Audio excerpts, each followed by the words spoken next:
For your statement that police officers are looking to indiscriminately kill black people, no, I did absolutely. not say that. Well, I did not say that. in one of your It videos, wouldn't be indiscriminate. well, hold on. In It one of your wouldn't be videos, you said if indiscriminate. you walked up to a car with a rifle as a black person, you would get immediately killed, and you're making it sound like if black people would have shown up for January 6th, they would have gotten killed. I mean, Yeah, there was they a would have lot gotten of killed. Yes. there was a lot of rioting for the BLM stuff. It's not like that many people got killed by the cops. So I think that the idea that cops are just looking to kill black people or black people are going to get killed for rioting more than white people, No. I think we would have saw a lot more death during the BLM riots if that was the case.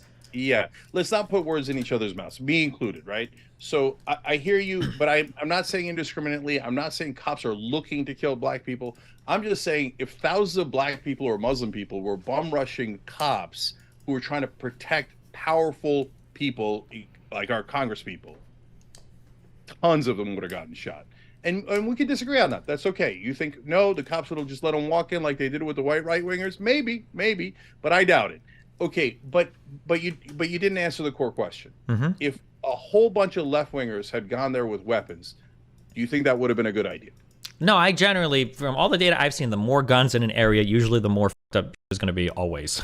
Like, okay, great. That's just statistically. But that's up against our Second Amendment rights as Americans, right? I would almost always compel people to, but I mean, I'm also wealthy. I would compel people to leave your property if you want. When I was poor in college, I probably would have killed somebody if they tried to steal my shit. If I had the opportunity to see it, because that's your lifetime's worth of shit that you put into buying stuff that you have. So, you know, like if black people had the ability to defend themselves during the Tulsa race riots, during the Black Wall Street being burned down, for the Koreans that defended their communities, for the Black Panthers in California that felt the need to defend their communities with rifles. I mean, if minority communities or if any community wants to take up arms and defend their community, in the United States, you have the right to do that. And if I was going to come down on any side in a conflict there where people start getting killed, I would always come down on the rioters first. For Kenosha, the people that were primarily at fault were the people that were there after dark that were setting shit on fire. Those are the people who have the primary responsibility for everything that happened. As much as we talk about showing up to a riot with a gun and how irresponsible it is, Grosskreutz, the guy that got his biceps shut off, he showed up with a gun. He almost used it on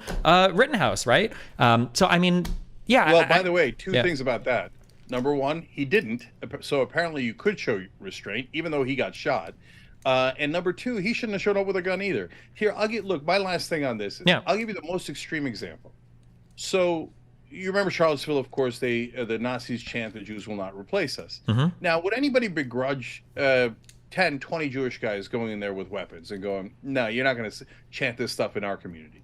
Well, I mean, that's like the guys that you could least begrudge. I mean, these guys are literal goddamn Nazis, and they're chanting against the Jews while carrying torches, right? But if those 10 or 20 Jewish guys asked me, I'd say, I love you, brothers and sisters, and I love your strength, and I love your attitude, but don't go. Because it's guaranteed that people are going to die if you go, okay?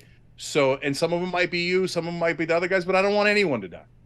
But to your point of like, oh, me saying, oh, Republicans want violence from time to time, oh, that's crazy. No, they're just like us. No, there's polling. 28% of Republicans say that it's time for violence. Some people say, hey, riots are the voice of the unheard. And I hear that, and that's a fair point. But by the way, you could maybe make that argument about January 6th, too. And so that's a different, very long conversation, okay? But that, to me, does not excuse going and setting a building on fire. No excuse. So I'm not excusing that 1%. Now, but if you think it was just because of, like, bad reporting on one case, I don't think you even think that, right? You know the context is... Well, the Kenosha riots happen because of the Jacob Blake misreporting. What A to B.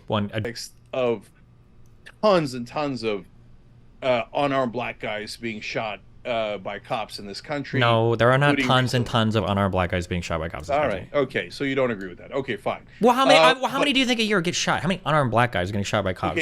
Okay, Stephen. Okay, let me finish the point. Okay. We'll wrap up. The number's like 12, but yeah, go ahead. Okay, all right.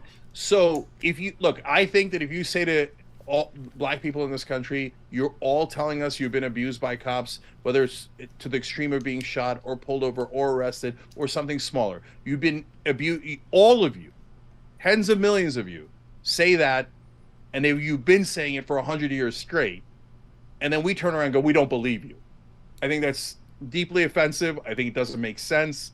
I think it's ridiculous. So that's the context in which that riot happens. It doesn't excuse the riot.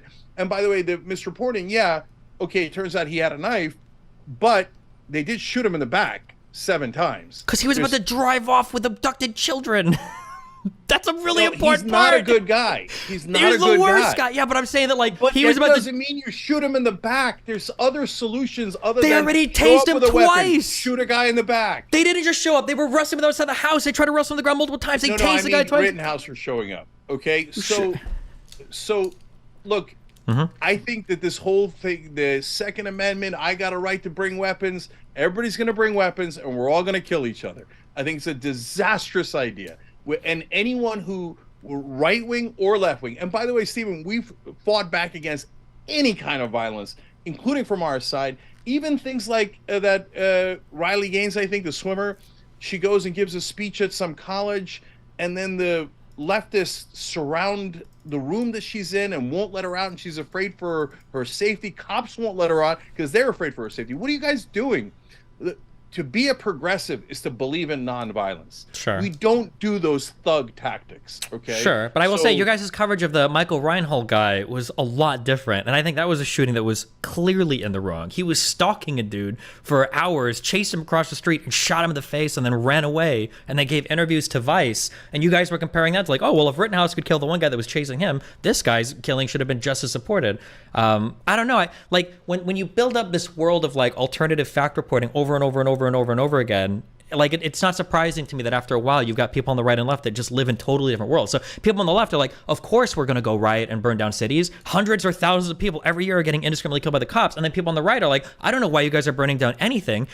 We lived in a totally different fact world where all of your stuff is misreported, where people like, and then like even like, like the Rittenhouse killings are being compared to like Breonna Taylor, which is actually a truly tragic case where a woman died for no reasons, where at best the cops were serving a not great warrant, and at worst they shouldn't have even been there. And you've got people comparing like Breonna Taylor and Philando Castile, the black guy who got shot and killed in his car because the cops smelled weed, are comparing this to like the Rittenhouse killings and stuff. And it's like, geez, when all of it gets thrown together, it feels like it's easy to take none of it seriously, and that's the kind of thing that's frustrating to me. All right, I hear you, but I again, we don't agree, and I think that this fetish of guns drives way more violence. It's an empirical fact. The more guns we have, the more homicides there are, the more suicides there are, the more tension we have in the country, the more we distrust each other, the more fearful we are, and the more we strike out against one another and shoot and kill. And what we're trying to do on the Young Turks is to end all that stuff. The right wing, they'll never listen. But for the left wing, we try super hard to make sure that there are no riots, there's no violence, there's no threats. That's not what Martin Luther King stood for, or Nelson Mandela, or Mahatma Gandhi. And we remind our audience of that day in and day out. We probably do it more than any other show.